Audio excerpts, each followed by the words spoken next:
Sí, sí. ¿Estamos? Perfecto. Esto no forma parte del texto de Dieter Juncker, tampoco de Burger, porque los dos caminan sobre no armar el contraste, sino definir lo que sucede en el siglo XX, desde el arte orgánico hasta la década del 70. Los dos van a caminar sobre ese espacio hasta cerca del fin del mundo del arte. Estructura integral de Burger va a caminar hasta prácticamente el arte conceptual, 1968, y Burger también lo va a hacer hasta ese momento, en donde se define el arte contemporáneo armando distintos tipos de arte inorgánico. Es decir, tenemos arte inorgánico antes de la era del arte y tenemos arte inorgánico después del arte orgánico, después de estos 3 siglos que duraría desde el 1450 hasta 1750-80, que dura el barroco.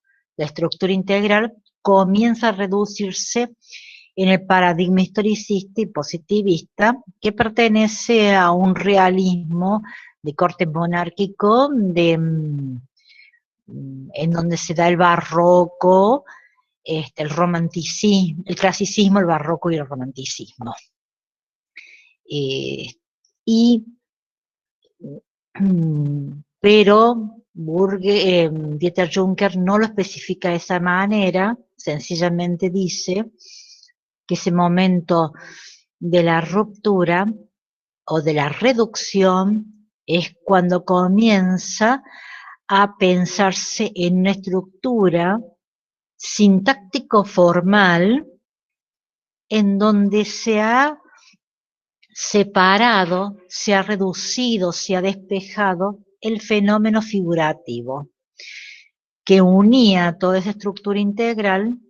Ahora ya no existe el fenómeno figurativo y tendrá como nexo de integración un fenómeno de sintáctico formal.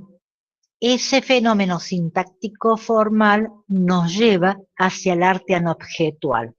Es decir, está pensando en ese camino de desintegración que empieza ya en el impresionismo y va a dar continuidad, podríamos decir antes del impresionismo, podríamos pensar en John Constable, 1921, cuando la obra de él se expone en París, y se ven esos fragmentos, esos estudios de cielo y de mar.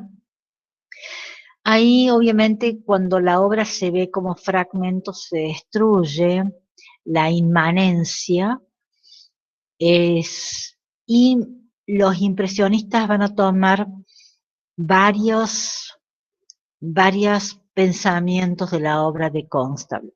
Obviamente que Monet, por la guerra franco-prusiana, 1870, y uno va a estar en Inglaterra, en donde conoce a William Turner, la obra de William Turner, y va a quedar impactado. Sin embargo, la obra de William Turner no corresponde a una idea del impresionismo, sino construir la veracidad del suceso, la instantánea de ese momento y la veracidad o el hecho fáctico que atraviesa y que se posa también en la obra.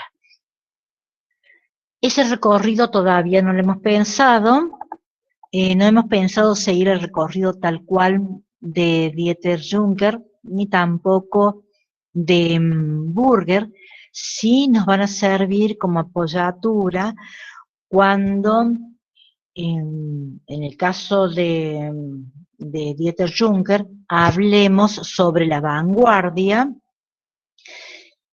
y en el caso, sobre todo, la vanguardia, y en el caso de Peter Burger, cuando hablemos sobre esa idea de montaje que atraviesa la vanguardia y llega al arte contemporáneo. Entonces, lo importante en el caso de Dieter Juncker es cómo él va armando a través del estructuralismo una idea de cómo se desarrolla el arte de los primeros 70 años del siglo XX. Nosotros lo que hemos pensado lo que he pensado en estructura no integral del arte figurativo es porque generalmente si yo les pongo a ustedes una imagen para analizar en algún momento y les pregunto si es estructura integral o no es estructura integral y por cuál paradigma, por cuál teoría o por cuál concepto podrían ustedes analizar esa obra, resulta que siempre ponen todo lo que es figurativo dentro de esa estructura integral y no todo lo que es figurativo está dentro de la estructura integral. En todo caso, podríamos nosotros definir lo figurativo como una estructura integral extemporánea en otros momentos, pero ya no sería la estrategia de la estructura integral, sino sería una estrategia de apropiación, citación, y estaríamos en ese momento de la posmodernidad que cita, se apropia del discurso o de la imagen del arte orgánico. Empecemos por lo que es en la era del no arte. Vamos a ver que en este autor anónimo vamos a encontrar una estructura inorgánica en el sentido de que todo lo que es simétrico atenta con la organicidad de la obra. Acá la simetría es un factor que determina lo inorgánico de la obra, además de la escala jerárquica, además de la geometrización del espacio, además de la estructura reticular que se presenta como un sostén geométrico y no amalgama una estructura ilusoria. Si ustedes quieren preguntarme algo, no tengo ningún problema de que me pregunten. Es más, es bueno que ustedes pregunten.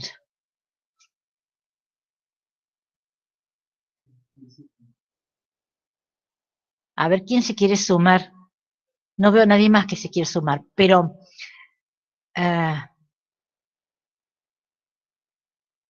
cuando me refiero a inorgánico,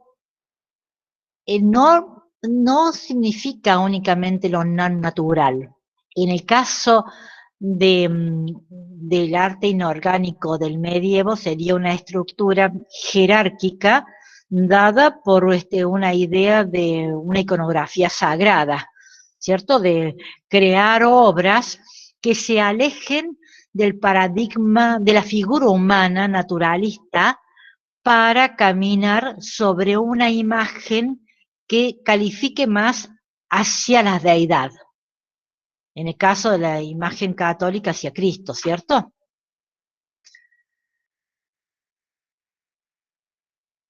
Sí, digamos que son formas no naturales, sino geométricas rígidas. Está bien. Pero Profe, además de ¿esto eso, que dijo usted es un ejemplo del medioevo, dijo? yo dije que el arte en la era del no arte, del medioevo, es inorgánico. Dije al principio de clase que solamente el arte orgánico o la estructura integral o la obra de arte redonda, dependiendo de qué marco teórico nosotros acudamos, va a corresponder al periodo que transita entre el Renacimiento y el Barroco, hasta el final del Barroco. Cuando entra el Romanticismo, camina por la subjetividad.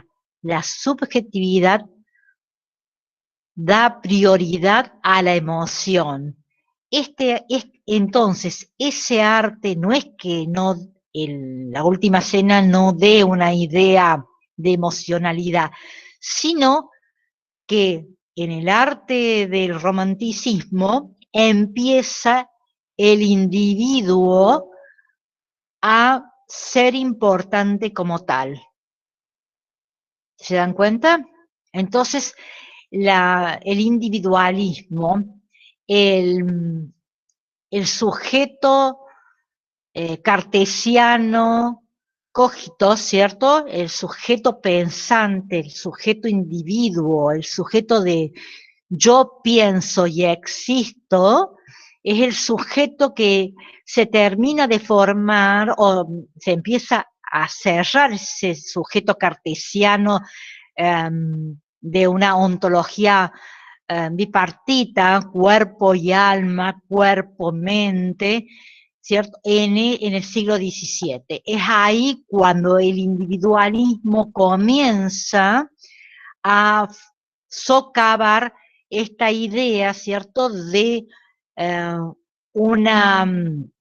del Renacimiento, que si bien era un sujeto que recién estaba pensándose como sujeto, ¿me entienden?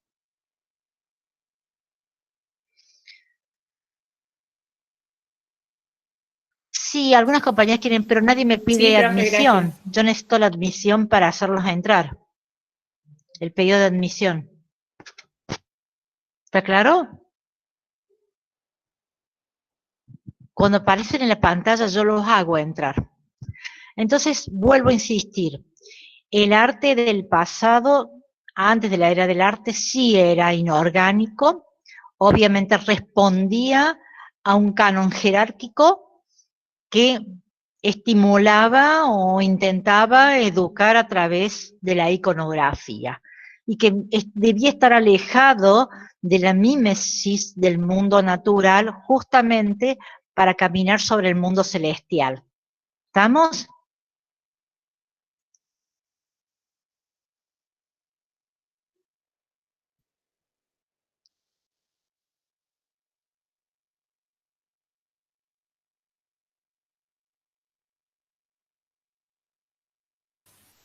Sí, profe, gracias. Exacto, Ignacio, el romanticismo, voy a decirlo al revés, el expresionismo del siglo XX se considera la culminación del romanticismo. El expresionismo del siglo XX, según Tartakiewicz, genera una definición del arte que atiende a la emocionalidad, a esa inspiración devenida de la esencia humana en algún momento que recibe el rayo de inspiración y cae sobre el sujeto emocional, aturdido, comprometido con su yo. Nosotros, en la estructura orgánica, sigue manteniéndose una iconografía que tiene que ver con lo religioso, pero viabilizada a través de un antropocentrismo. El humanismo no pierde su vigencia en el romanticismo ni en la modernidad. Pero es cierto que primero existe, abajo de ese humanismo encontramos un paraguas más pequeño, que es el paradigma historicista y el positivista. Es cierto que el romanticismo deja aflorar más la sensibilidad y la subjetividad del individuo. Por ende, el canon sigue manteniéndose el canon, pero ese canon está determinado o ajustado por la sensibilidad del individuo y de una incertidumbre, un camino hacia la incertidumbre. Ese camino hacia la ambigüedad, incertidumbre, hacia el abismo, es parte de la tragedia, de la angustia, es parte del otro mundo. El renacimiento sería como la luz, e inclusive el renacimiento es la luz, y si vamos hacia atrás, el medievo es la oscuridad. Y este romanticismo camina sobre esos grises en donde aparece el instinto del sujeto indiviso. Y obviamente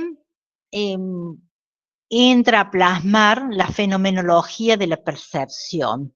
En tanto, por ejemplo, avancemos hacia el impresionismo es yo veo, es mi punto de vista que prevalece en la representación del instante del mundo exterior.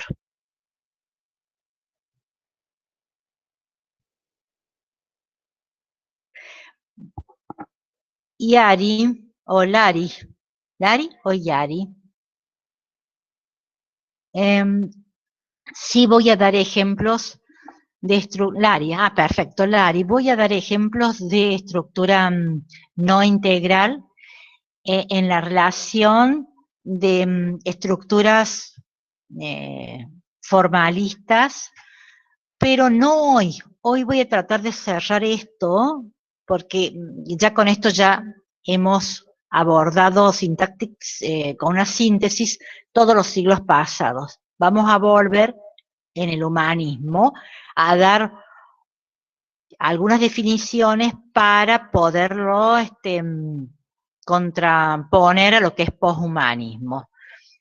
Pero en realidad el arte no figurativo, o sea, la estructura anobjetual de acuerdo a Dieter Juncker, lo vamos a tomar cuando toquemos la vanguardia y tengamos que caminar sobre esos espacios de cómo se arma el constructivismo ruso, el constructivismo esteticista de la mano de Naum Gabo y de Pefner, y el constructivismo productivista de Rodchenko, Barbel-Stepanova, Stadlin y demás artistas. O sea que sí, cubriría un periodo que sería el periodo desde 1920 hasta un periodo entre guerras, ¿verdad? La Bauhaus también iría dentro de ese periodo y sería el formalismo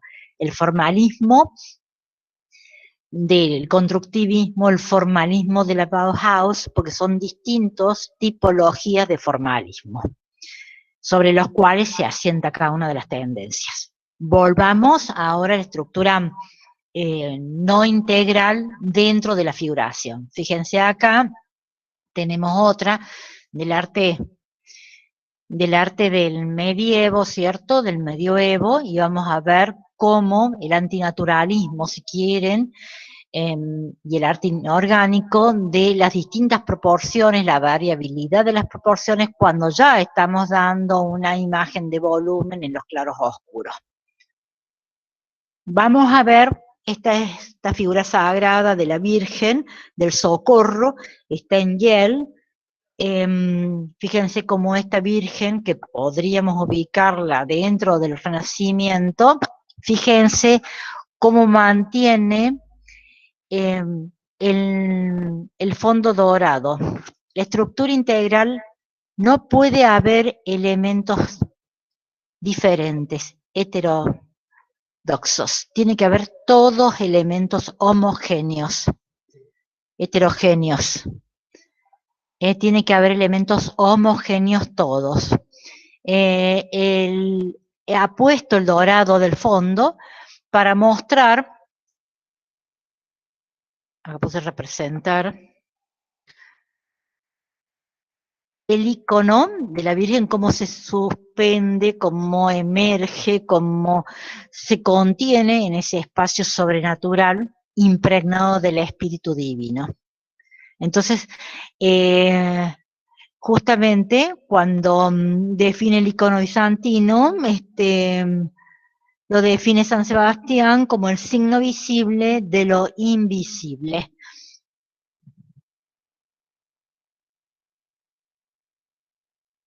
Bueno, acá tengo a admitir una persona.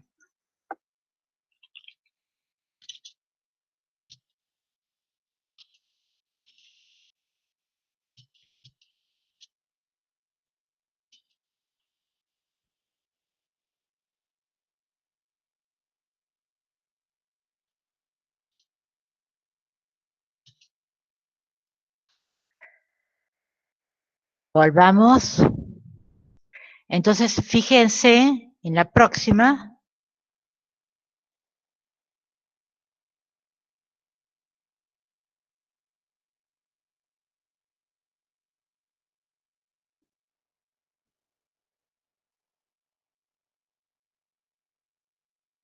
En la próxima también está en Yale. Fíjense que pertenece a 1625. Uno podría decir que es una estructura integral por lo que abarca temporalmente la obra de la estructura integral, ¿cierto? Sin embargo, esta obra no es integral. Esta obra camina sobre la palabra primitivo en el sentido peyorativo del término, es decir, falto de para la época, falto de la capacidad de representación en todo caso para la época, porque fíjense que las flores son bien planimétricas, fíjense que los intersticios de espacio, fíjense cómo hay una desnaturalización del espacio, una desnaturalización del ilusionismo del espacio, volviéndose casi abstracta la obra. Fíjense de los intersticios entre uno y otro, fíjense de la cantidad de espacio de fondo que cubre la superficie. Fíjense que hay una secuencia de ratio largo que destruye la estructura integral. Las estructuras integrales están conformadas por un formato áureo, ya sea de la regla de oro, ya sea de la regla de Fibonacci, etc. Están estructurados en base a una geometría sensible, digamos, o una matemática sensible, ya que no es rigurosa la que empezó a armar Leonardo y Alberti.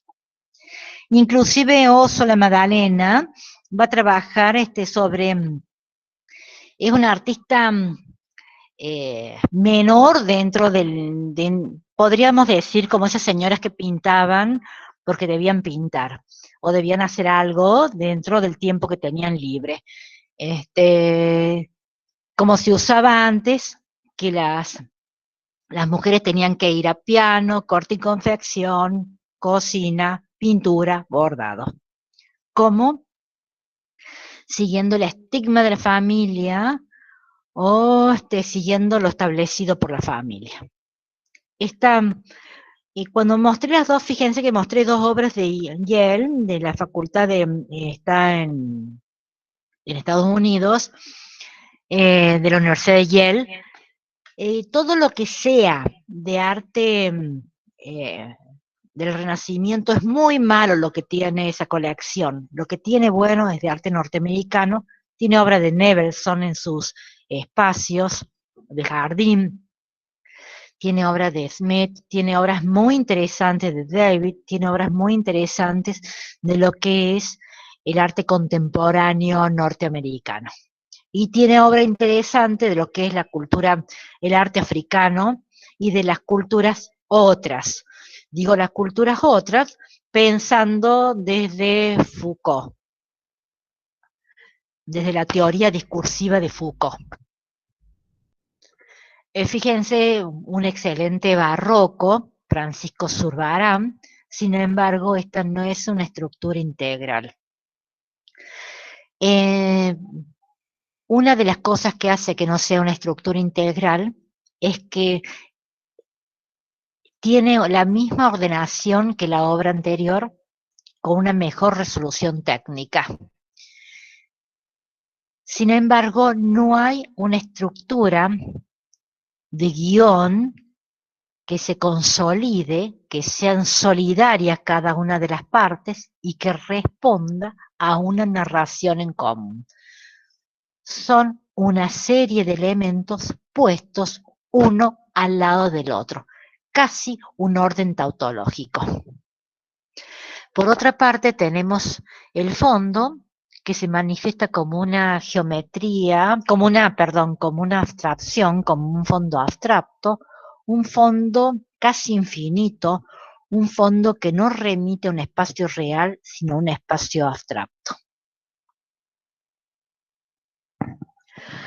Entramos a, no sé por qué, sí, pero esto no me gustaría ponerlo hoy, porque en realidad entraríamos en otro conflicto. Esto me apoya a lo que es Francisco Zurbarán. En realidad, esto tiene que ver con lo que pone Elena Oliveras en el arte contemporáneo, uno de los textos que tiene, y también hace un compendio de distintos autores.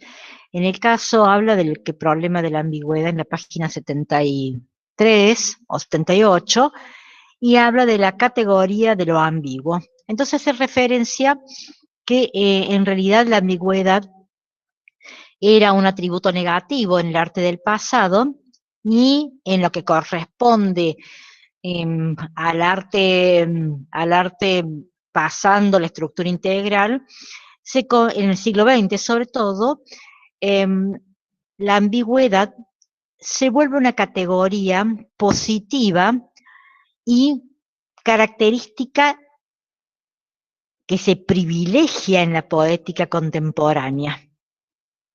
Entonces, cita un texto de Umberto Eco, de Obra Abierta de 1985, dice, fundamentalmente, a ver, espera que corro esto, porque falta, la obra de arte es un mensaje fundamentalmente ambiguo, una pluralidad de significados que conviven en un solo significante. La ambigüedad en la poética contemporánea se convierte en una de las finalidades explícitas de la obra, un valor que conviene conseguir con preferencia a los demás. La ambigüedad es muy importante porque nos produce la posibilidad de caminar por distintos significados en la obra. La obra de Luis David, La muerte de Marat, el periodista, es muy importante porque divide la muerte de Marat, que está en el baño, divide dos espacios. Un espacio de la bruma y un espacio de la referencia histórica con todos los datos exactos. Como si un destino indeterminado envolviese toda la historia, como si la bruma de todo el suceso anterior hubiera dado como respuesta el suicidio de Marat. Al respecto, Lévi-Strauss dice que el artista debe caminar por la bruma para poder ver la luz. Pero caminar por la bruma significa haber caminado por lo conocido. Es decir, que todo artista hace referencia al mundo de lo conocido para poder imbrincarlo en su propio mundo y después determinarlo desde su propia sensibilidad. Ya en el clasicismo vemos, en ese paradigma historicista, ya vemos la introducción de ese espacio vacío, de ese espacio en vacuidad, y estamos entrando a lo que es ese cruce entre lo clásico y lo romántico. Es una referencia bien compleja y bien extraña hablar de lo clásico y lo romántico, pero es una definición o una categoría que se va a utilizar mucho en la escultura, sobre todo en el periodo anterior a Rodin. Obviamente, antes de entrar, con respecto a lo que me preguntaba, si iba a haber algún momento las estructuras anobjetuales, sobre todo el constructivismo, iniciadas ya con el cubismo, cruzadas por el futurismo, el vorticismo, el Saum, el suprematismo, el rayonismo, el constructivismo, el círculo de Carré, las orientaciones concretas, la Bauhaus. Vamos a pensar también en cómo se inicia la escultura moderna. Vamos a ver cómo se cruza el umbral a la escultura moderna, ya que si bien los siglos pasados el paradigma fue la pintura, el espacio bidimensional, el siglo XX, el paradigma va a ser la utilización de todas las formas del espacio real. Sigamos. Fíjense, en Gerard Richter, la Anunciación de Tiziano, esta es la Anunciación, la que ven abajo, y esta es la reproducción dentro de una condición hiperrealista en la década del 70.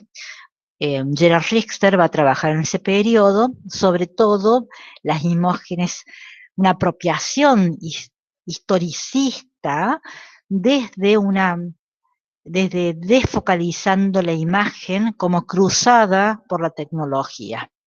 Es una obra figurativa, pero esta es integral y esta no es integral porque hay un achatamiento y una geometrización y hay un camino hacia la abstracción de la imagen. Fíjense en Gerard Richter, esto me hace acordar mucho la obra de Constant.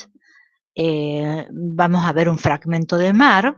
Este fragmento de mar se ve como un fragmento, se ve como un detalle. Toda obra que se ve como un fragmento y un detalle no tiene estructura integral, no tiene orden inmanente, ha perdido el orden inmanente, aunque esté el rango de totalidad, se mantiene el carácter sensible porque provoca un donaire. Todas estas obras han provocado un donaire a todos ustedes, a todos los espectadores, y es figurativa. Sin embargo, el orden inmanente no yace dentro de la obra porque la obra se ve como un detalle, como un fragmento, y no como totalidad.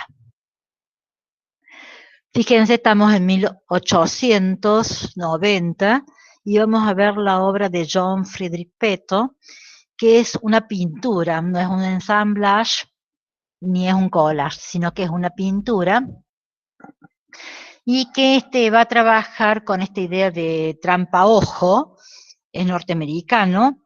A mí me parece que esta obra no es, este artista es un independiente dentro del colectivo norteamericano y va a trabajar con esta tipología de obras continuamente, armando distintos fragmentos, detalles que van a aludir más a una descolocación, a una mixtura, a una hibridación de distintos elementos dispuestos en una obra como un tromley, y que está más próximo del antecedente de la historia del collage que dentro de la idea. Es una artista independiente de entrar, pertenecer o inscribirse dentro de un estilo o movimiento o ismo. Le estoy mostrando distintos momentos de la historia del siglo XX también. Mariana y Carlo Maria es de la pintura colta, italiana, de la pintura nova. Pertenece a la pintura postmoderna dentro de una línea figurativa anacronista, que a los italianos no le interesa mucho la obra esta porque ninguna de la obra de la pintura colta, la pintura nova, le va a interesar porque la consideran que es una obra que no aporta a definir el momento actual contemporáneo, sino que hace un anacronismo historicista literal.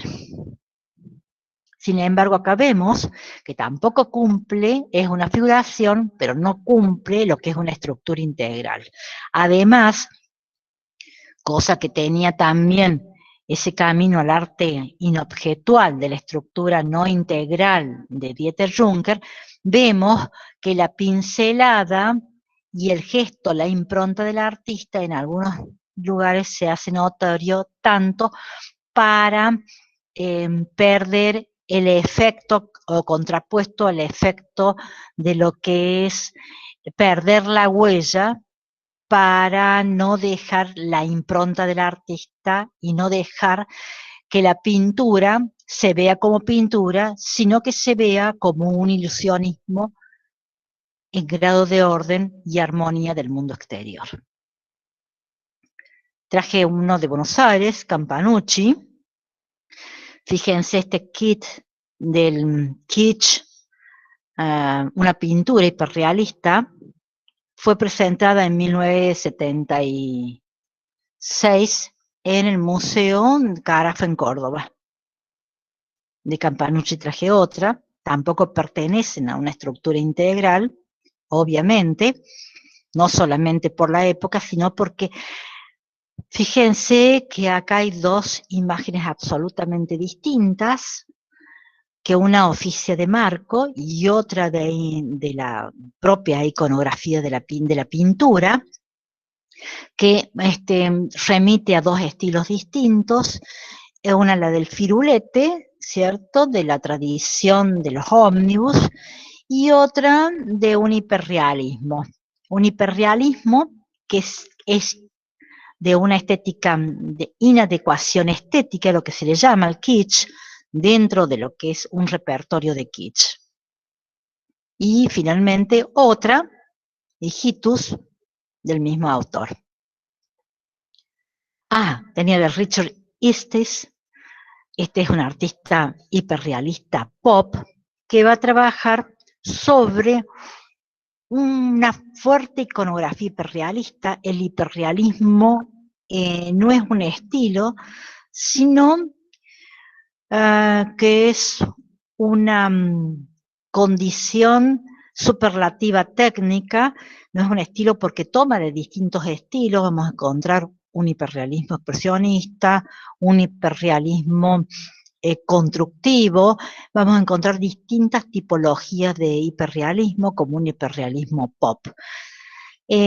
Para el caso de Richard Estes, va a trabajar sobre este hiperrealismo cercano al pop, que camina sobre el mundo del consumo, el mundo de las más medias, y va a crear esos fuertes efectos de una excelente aspectualidad, de una excelente seesía, en donde sobre todo los efectos de los materiales va a ser la temática, lo que él va a trabajar. Entonces, el artista, dice, construye el concepto de aura para estos artistas del grupo de artistas florentinos italianos, lo que se llama el locus classicus, que lo va a tomar el genio Locchi, los italianos, en la trasvanguardia italiana, después en la década de los 80. Obviamente lo que he dicho, que ese artista recibía su poder del cielo, era un don divino, era venido de Dios, venido de la santidad, esa inspiración que lo iluminaba para poder dar el resplandor y el aura a la obra de arte. El espectador de ese momento era un espectador pasivo y contemplativo.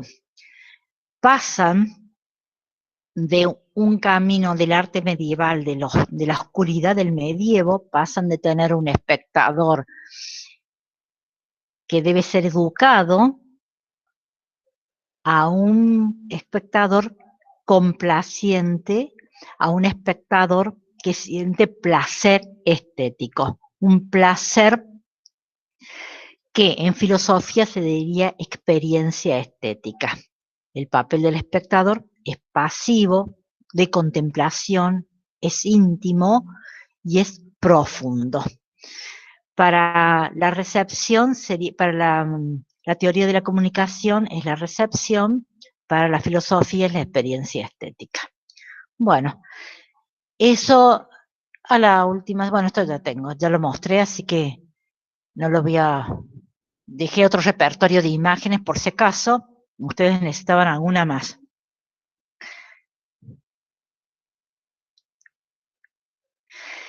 Lo que expliqué lo voy a volver. Sí, voy a ir más arriba.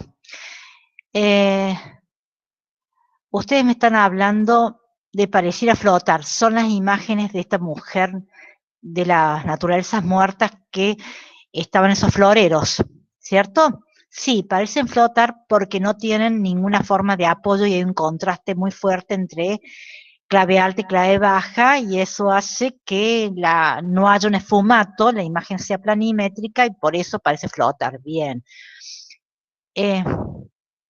La luz es muy importante en el sentido que la luz no como se da en la que parece flotar, porque la que parece flotar es una clave alta. La luz se da como una representación figurativa de la luz, que induce a pensar el volumen, que induce a construir, a percibir el volumen.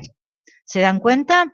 No en el sentido de la luz de claro y oscuro, sino en el sentido de dar volumen para construir el espacio tridimensional, el espacio ilusorio, la tromley que se llamaría, o la trampa ojo. El siguiente de la mujer de Yales, sí, es un bodegón de Cachia, es de Zurbarán, es del español, que si bien es un bodegón barroco, la estructura compositiva secuencial que da un ratio largo y que produce más un efecto de temporalidad, no sería de estructura integral. La ambigüedad sí, pero la ambigüedad es sentido de pérdida de claridad de la imagen para orientarse a la polisemia. Empieza, yo les mostré un cuadro de Marat, del asesinato de Marat, ¿cierto? Pero en realidad podría buscar antecedentes mucho antes. El primer antecedente que figura dentro de esta categoría de la ambigüedad sería cuando Leonardo da Vinci arma el esfumato y empieza a difuminar los límites y pierde la claridad, y con ello consigue más unidad a la obra. ¿Está claro? La pintura que se parece a un collage, la de Peto, ¿sí? Inclusive la de Peto, volvamos a la imagen, así les muestro. Esta, no, o esta, cualquiera de las dos, ninguna de las dos es una obra orgánica. Primero que una obra orgánica no se define como un collage, sino como una unidad de las partes. Todas las partes, y voy a dar el ejemplo más claro de Mauss, por ejemplo, a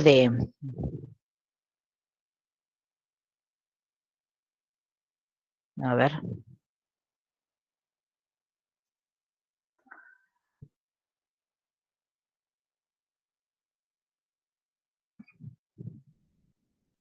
no la puse, la perdí. Bueno, pongo acá. La cena de Mauss, ¿cierto? Fíjense que es la cena de Mauss, no es, es un pasaje bíblico que todos los elementos están condicionados para armar un discurso único. La última cena, por ejemplo, Rafael Sanzio, cuando habla de la escuela de Atenas, que están los filósofos, no existe, como en el surrealismo, un peine, ni una copa gigante, ni una cosa exótica, extemporánea, que no acompaña a la argumentación de la obra. Toda la obra camina sobre una misma argumentación, sobre un mismo guión, sobre una misma narración. cada uno de los elementos está condicionado a ayudar al otro a ese condicionamiento. En la última cena de Leonardo son los 12 apóstoles. No está Frida Kahlo ahí, no está Madonna, no está la Mona Jiménez, no. Todos los elementos están condicionados a contar una historia bíblica, un momento en donde Jesús va a hablar por última vez con sus discípulos. No hay otra forma. Después se desnaturalizó y se dijo que podía ser Magdalena, la mujer de Jesús, podría ser esto, el siglo XX desnaturaliza, pero esta imagen tiene todo un guión conceptual de unidad. ¿Me entienden? Por ejemplo, la parábola de los ciegos. Todos están en caída, todos son ciegos, todos están en esa caminata. En cambio, por ejemplo, si uno piensa en Hijitus, no es del mundo natural, es un elemento ficticio, no es una mímesis del mundo exterior, no tiene un orden, no está, es inorgánico porque está dividido por la mitad, es geométrico, es abstracto en ese sentido, hay una simetría, la simetría se camina hacia la abstracción. La iluminación no está determinada para construir un espacio creíble, sino que la iluminación está en función al volumen y nada más, pero no para hacer un espacio creíble. La iluminación está aquí condicionada a señalizar la lectura de la obra y se diferencia porque se la ve la iluminación como ícono y no como abstracción. ¿Está claro? El fusilamiento de Goya no es una estructura integral. Estamos en el romanticismo. El romanticismo, con la exacerbación de lo monstruoso, no camina sobre ese espacio estético de lo que es la estructura integral.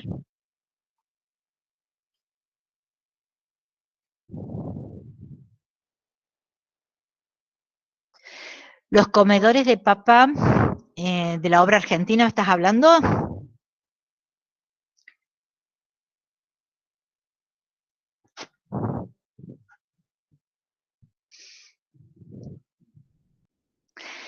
La obra, por ejemplo, de Buenos Aires, de La sopa de los pobres, sí, La sopa de los pobres de Giudici, todas estas obras, Sin pan y sin trabajo, que ganó un premio en Luisiana, y el gobierno la quiso comprar esa obra italiana, estuvo en Italia y le quisieron comprar, y Argentina no la quiso vender y la hizo traer de nuevo al país. En otras épocas eran esas, era una obra muy importante, pero no camina sobre la estética de lo que es la estructura integral. No camina porque la podría traer, por ejemplo, y pensaríamos que hay distintos espacios en donde está la comida, están los dos comiendo, la familia comiendo delante, sin pan y sin trabajo, y atrás está una escenografía distinta. La obra de Van Gogh, ninguna de las obras de Van Gogh, que es el primer grupo de expresionistas independientes, el grupo de los 5 independientes, no está dentro de la estructura integral. La obra de Van Gogh es extemporánea, es posterior a la estructura integral.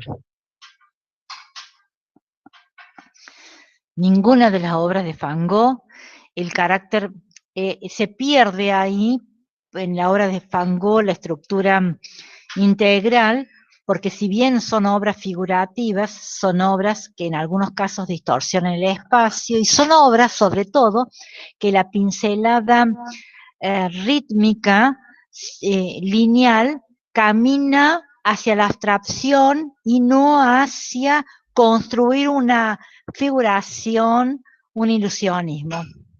Perfecto, el que se tenga que ir, ya son las 20 horas. ¿Quieren preguntarle algo más? ¿Les quedó claro? ¿Les quedó claro el tema?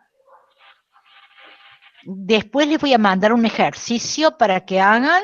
Después les voy a armar. Profe. ¿Sí? ¿Sí? ¿Qué me quieren preguntar? No, yo quería plantear una inquietud que estoy teniendo. Si bien la clase anterior usted lo aclaró, que a quienes venimos de otras áreas, de otras disciplinas, como en mi caso que vengo del teatro, usted ya lo había planteado a la facultad, porque, bueno, en teoría deberíamos tener un docente que por ahí pudiese también manejar estas cuestiones en el teatro o en la danza o en la música. A nosotros, por lo menos a mí, y he estado hablando con un par de compañeros que también venimos del teatro, que por ahí nos perdemos mucho porque hay un montón de conceptos que no estamos manejando, dado que, bueno, nuestra disciplina, digamos, no los utilizamos. Si bien sabemos que está toda la predisposición de usted para que tengamos clases de consulta los días viernes o los días que no tengamos la clase virtual, nos pasa que por ahí en el ritmo de la clase los tiempos son diferentes y por ahí de tener la clase cada tanto para hacer una consulta de un concepto que tal vez para otros compañeros es básico, bueno, se dificulta un poco y aparte el tiempo en el chat es otro y demás. Entonces, por ahí, lo que, no sé, la solicitud sería más o menos que si hay algún concepto que sea muy específico, si en el momento lo puede bajar, digamos, o explicarlo un poco más como para que podamos contextualizar de qué se está hablando. Con la bibliografía por ahí es diferente, porque estamos leyendo y nada, directamente podemos pasar a Google y googlear y más o menos nos queda mucho más claro. Pero nos pasa mucho, creo que en cuanto a autores, en cuanto a conceptos de la pintura, conceptos de la escultura y demás. No con los movimientos, porque obviamente los movimientos todos tienen sus réplicas en cada uno de las disciplinas artísticas, pero bueno, estas cuestiones por ahí nos hacen perder en medio de la clase. Yo entiendo perfectamente lo que ustedes me dicen. Entiendo que las otras disciplinas se sientan perdidas. Y entiendo que ustedes mismos, cuando yo les nombro distintos libros, se sientan perdidos. Yo también me sentiría perdida si encarara una historia siglo XX y tomara 4 siglos de historia en 8 clases. Obvio, yo entiendo perfectamente todo lo que ustedes me dicen, sobre todo las otras disciplinas. Pero me gustaría que ustedes piensen en el lado positivo. Nunca lo que les digo en clase no los encuentro para dárselos a ustedes en un texto, porque lo he construido yo durante muchos años y lo he construido estudiando y aprendiendo a ver también, porque aprender a ver es muy importante. El teatro, el cuerpo cuando habla, nosotros los de artes plásticas o de artes visuales estamos duritos frente a la cámara. Ustedes posiblemente manejen todo un repertorio de comportamientos corporales que inducen a enseñar de otra manera. Los de música también, yo los escucho que dan clase y cantan y me parece fantástico y me seducen cuando dan sus clases. Pero entrar en otro mundo también es muy positivo. Yo sé que les puede costar mucho, pero no invalida que es muy interesante entrar en otro campo, aunque les cueste. Por eso estoy para acompañarlos en todo su proceso. Y no he tenido, aunque ustedes, todos los años me pasa lo mismo, la primera, segunda clase, todos los alumnos de teatro y de danza se preocupan muchísimo por ese aspecto de las artes visuales, o de las artes performativas, de las artes plásticas, o de las bellas artes, porque el concepto que estamos manejando hasta este momento es bellas artes. pero pasado el tiempo se empiezan a adaptar y empezar a entender y les terminan diciendo que han aprendido o que les ha despertado curiosidad o que han ampliado su mundo, su perspectiva. Y eso es re interesante. Así que déjenme que yo los vaya guiando y ustedes no tengan ningún prurito en preguntarme cuando algo no lo entiendan. Hoy me salí del guión de la clase para dar estructuras no integrales del arte figurativo que no lo menciona ni Burger, ni lo menciona Dieter Juncker, para ayudar a hacer más complejo el panorama que tienen, pero a la vez para hacerlo más complejo, para que ustedes vean la importancia que tiene un momento de la historia y para que vean también el contraste que pueden hacer. Estoy seguro, sí, podemos ir armando un glosario y ustedes mismos pueden ir armándolo y me pueden ayudar a ir armando y yo se los voy corrigiendo.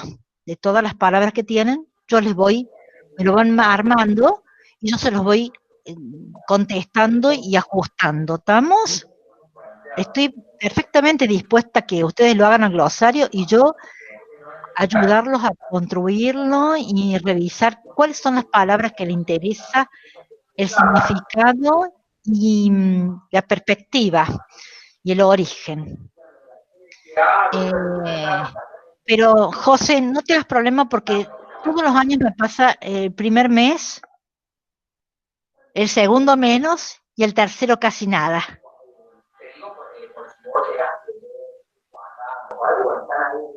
Bueno, me deja más tranquilo, profe, entonces. Porque sinceramente, recién hablábamos con mis compañeras cuando en un momento usted dijo si yo les pusiese una obra para distinguir si es orgánica, si no es orgánica, si es estructural o no estructural, y nada, fue un momento de pánico en todos, porque bueno, es como decir, yo enfrentado a esa situación difícilmente pueda salir airoso. Pero bueno, me tranquiliza que, bueno, es una situación que se repite año a año y que bueno, y si termina bien, mejor aún.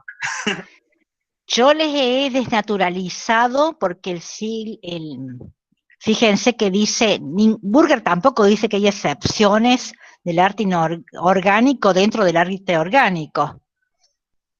Pero sin embargo, les he mostrado muchas excepciones. Pero una vez que ustedes aprenden a ver, la imagen es algo que se impregna en uno y que no se lo olvidan más. Les va a servir más a los de otras áreas disciplinares que a los de plástica o a los de artes visuales o a los artes del fuego. Y a los artes de fuego de cerámica hay también, ¿no? Tengo alumnos, tengo estudiantes, tengo colegas. De arte de fuego profe. también. De arte de fuego también. De cerámica. Le cuesta muchísimo a los artes del fuego. De artes del fuego y de cerámica. Sí, de arte del fuego y cerámica. Sé que les cuesta muchísimo, pero estoy segura que les va a venir de maravillas. ¿Estamos? Y cuando ustedes tengan problemas o sientan dudas, yo no tengo 20 años, soy bastante comprensiva y puedo realmente dar varias veces explicación. ¿Estamos? Profe, gracias. Bueno. Tanto en cerámica como en artes del fuego, en las dos tecnicaturas, es más que básico,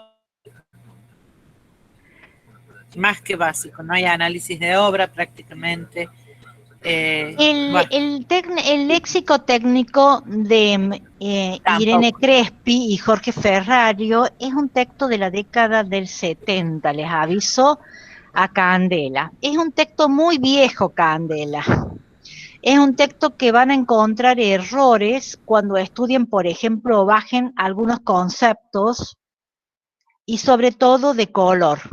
Así que si ustedes leen ese texto, hay otros textos que yo les puedo dar de conceptos, pero en realidad cuando los tengan, armemos un glosario para que entendamos el mismo idioma y no tenga que decirles que, por ejemplo, está mal la longitud de onda en el texto de Irene Crespi, por ejemplo.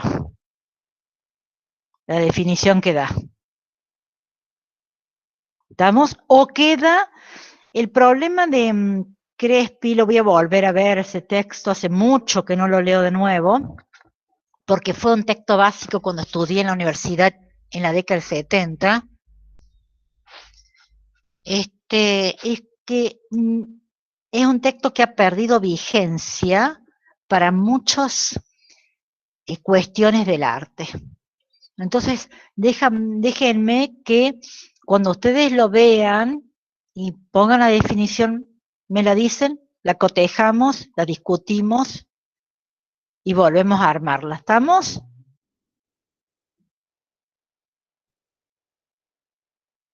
Después, ¿qué más? Sí, hay muchos diccionarios ahora que puedo recomendar, pero de todos modos no los he visto en internet. Si los viese en internet yo los bajaría, porque son también re caros y ustedes no están en posición, difícil comprar los libros. Así que bueno, perfecto chicos. El viernes de 19 a 21 es horario de consulta. El que quiera participar, les mando el link por si quieren preguntar algo. ¿Estamos? Chao. Que la pasen bien. Gracias. Chao, Susana, gracias. Gracias. No es nada. Gracias a todos. ustedes. Chao, Chao, profe. chao. Muy bien, cuídense. Chao, gracias. Gracias. Chao a todos.